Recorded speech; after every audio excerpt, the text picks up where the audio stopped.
Hello, welcome everyone to the Aorta Hub. I am Dr. Aleksandra Mas-stachurska from the Hospital Clinic of Barcelona, and today I have the pleasure of presenting a case to you.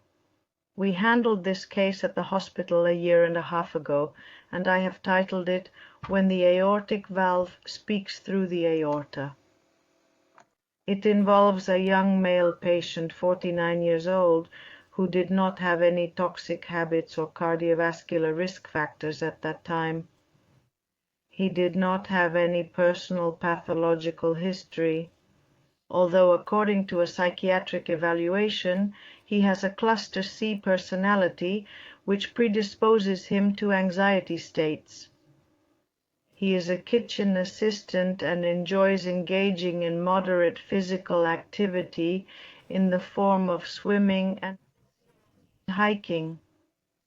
Among the family history, it is noteworthy that his mother was diagnosed with an aortic aneurysm without other information, but at an age over 60 years old, and was taking medication for giant cell arteritis, despite the temporal artery biopsy showed normal results.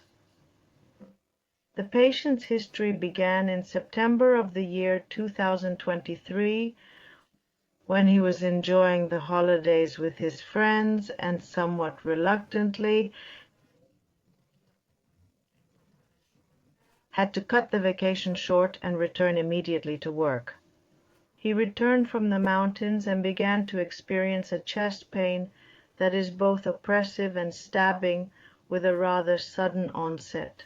He went to the emergency department at his primary care center and had to wait for quite some time.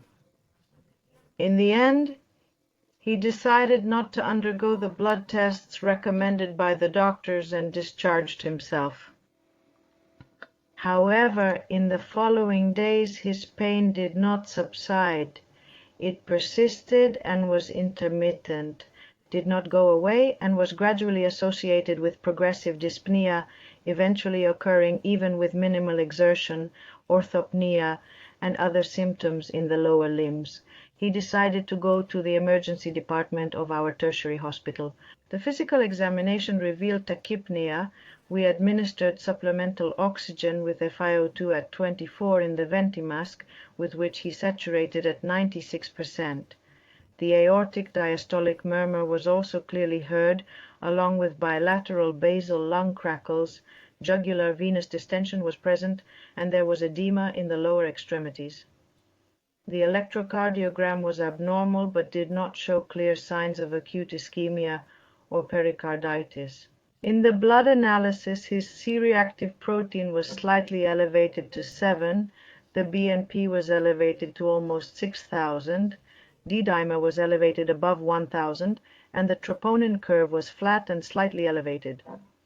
The man arrives at the emergency room in the afternoon, so we performed a point-of-care transthoracic echo in the ER, but it clearly showed significant dilation of the ascending aorta at the aortic root level with severe aortic regurgitation. The left ventricle was dilated, moderately dysfunctional. There was a small pericardial effusion, moderate pleural effusion, and Curley's B-lines. At this point, an urgent angio-CT was requested to rule out acute aortic syndrome. The report we received indicates that there was no evident signs of acute aortic syndrome, but it did confirm the aneurysm of the aortic root. Additionally, there seemed to be a pulsatility artifact in the aortic root that hindered a very precise assessment at this level. So we have a patient who, as you can see here in the pathological electrocardiogram, showed no signs of ischemia but rather of left ventricular overload, poor progression of the R waves in the left precordials, flattened ST, and the chest X-ray clearly showed cardiomegaly, mediastinal widening with an enlarged aortic knob, the butterfly image of congestive pulmonary hyla, and predominantly left-sided pleural effusion. Here are the images from the CT scan from the emergency angio-CT. The three-phase protocol was performed: basal, arterial, and delayed to rule out aortic syndrome. And indeed, there are no evident signs of aortic syndrome. There was no crescent of intramural hematoma, no clear intimal flap. However, the aortic root did have some questionable images that could be attributed to pulsatility artifacts, or at least did not rule out the suspicion of acute aortic syndrome. At this point we found that the patient was the night stably despite the severity of their condition. Morning arrived, and we had access to the full range of complementary cardiovascular tests.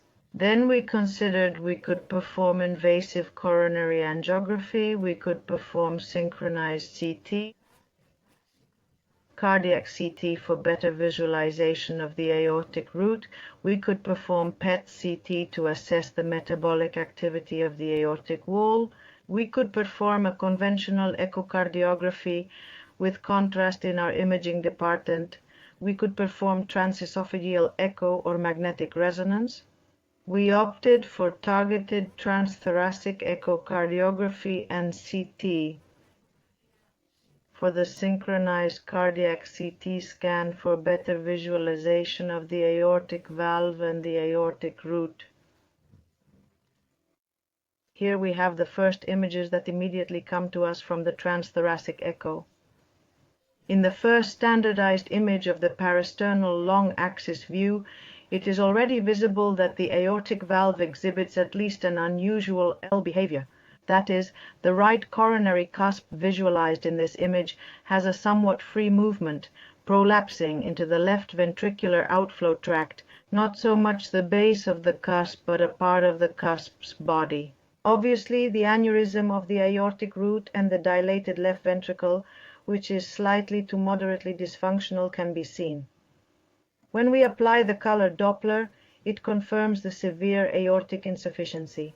When we angle the transducer for better visualization of the aortic root wall, we see a fairly linear image, thick, between 2 and 3 millimeters, running between one wall and the other, that is to say, it could be a circumferential intimal flap at this level.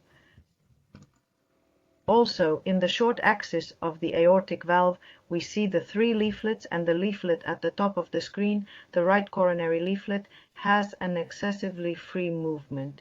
It descends too far downward, and above it, a linear image can be seen that could correspond to the intimal flap. At this point, we move to the apical views, and in the apical view, we rather see the ventricle, which is dilated.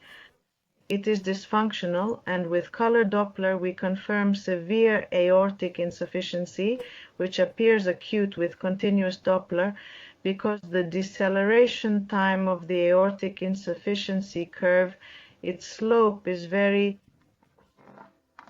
steep. At this moment, we believe that just by the behavior of the aortic valve, we were facing an acute type A aortic dissection that affected at least the aortic root.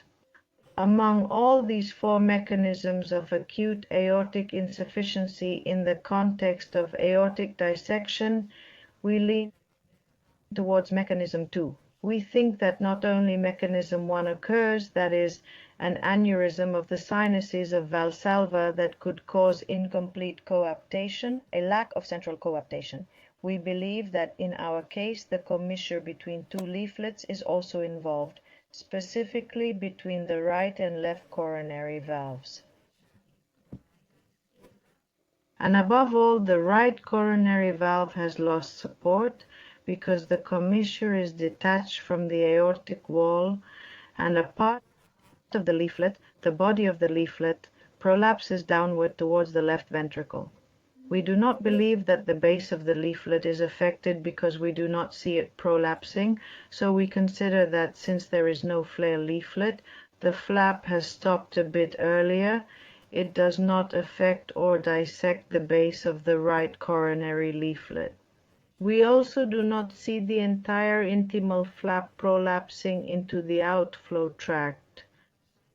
nor do we see these linear images that are sometimes observed as hypermobile even in the left ventricle, which sometimes occur in situations when the progression of the flap is very extensive and the flap prolapses into the left ventricle. The synchronized CT scan that arrived an hour later confirmed this for us, and we clearly see the intimal flap at the level of the sinuses of Valsalva.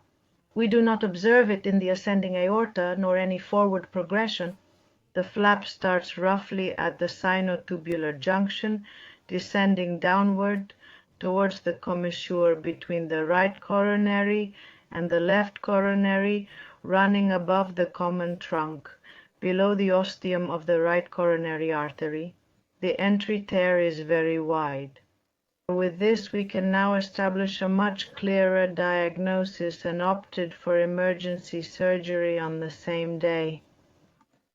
The cardiac surgeon was able to rely on the beautiful intraoperative images taken by the cardiovascular anesthetists that confirmed the transesophageal echo in the first image. In the upper left, you see the same right coronary cusp prolapsing into the outflow tract, but not so much the base of the leaflet as its body. We see the linear image here in the intimal flap, which is practically circumferential. We also see the commissure between the left and right coronary cusps. It is detached from the aortic wall, and here the Pisa image is formed. From here originates the largest jet of severe aortic insufficiency. Intraoperatively, the surgeons found these findings, confirming that the dissection did not progress to the ascending aorta. It originated at the sinotubular junction, descending towards the commissure. It detached the commissure and also assessed the right coronary leaflet to determine if it could be repaired. Unfortunately, they found it short. Its effective height, that is the height of this leaflet, it was less than 16 millimeters, and they believed that along with the detached commissure, it led to a severe aneurysm, and this effective high-low. It will not be, the repair of this valve will not be completely permanent over time, durable. They believed it will end in failure and decided to perform the surgical technique known as mechanical bonobentol. That is, they implanted a surgical piece consisting of a graft tube in the ascending aorta that begins with a mechanical prosthetic valve instead of the native aortic valve. In this case, it was an onyx of about 27 to 29 millimeters, and in the post-operative transesophageal echo, you can see the correct functioning of the bonobentol. The discs open very well. They have a parallel movement upon opening. So here I also want to tell you that at the end of the procedure, the coronary arteries must be reimplanted into the ascending aorta prosthesis, and this is a moment of very precise collaboration at surgery. In the histopathological study that arrived a few days later, we see the typical change, which is not very clarifying in these cases because it only describes that there is a myxoid degeneration in the middle layer of the aorta and that there is an infiltration by fibroblasts, which suggests a subacute or chronic process, meaning we think the patient had been experiencing this dissection for a few weeks. The patient progressed favorably in the hospital and could be discharged after 7 days. The only thing that occurred was a paroxysm of atrial fibrillation. He is discharged with anticoagulant treatment for having the mechanical prosthesis, along with amiodarone treatment to maintain sinus rhythm. Dapagliflozin, furosemide, losartan, and bisoprolol are prescribed as treatment for heart failure and the systolic dysfunction he presents. He was monitored in the following months at the orthopathy clinic, showing favorable progress with a low BNP. He is in NYHA class I functional status. The behavior of the valve and prosthesis is normal by transthoracic echo, and in the genetic study, we did not detect any monogenic mutation of the known aortopathies to date. This is our aortopathy panel, which includes many genes for both syndromic and non-syndromic heritable thoracic aortic disease. In this panel, we have fibrillin 1 from Marfan, collagen 3 from vascular Ehlers-Danlos, the entire TGF-beta and SMAD3 panel from Loeys-Dietz syndrome, as well as other known genes for non-syndromic orthopathies, such as MYH11, MYELK, PRKG, or ACTA2, which is the most common mutation for non-syndromic genetic aortopathies. Despite this lack of confirmation, we believe that we cannot guarantee 100% that it is not a genetic aortopathy, and the patient will be closely monitored in our genetic aortic unit for some more time. Thank you for your attention.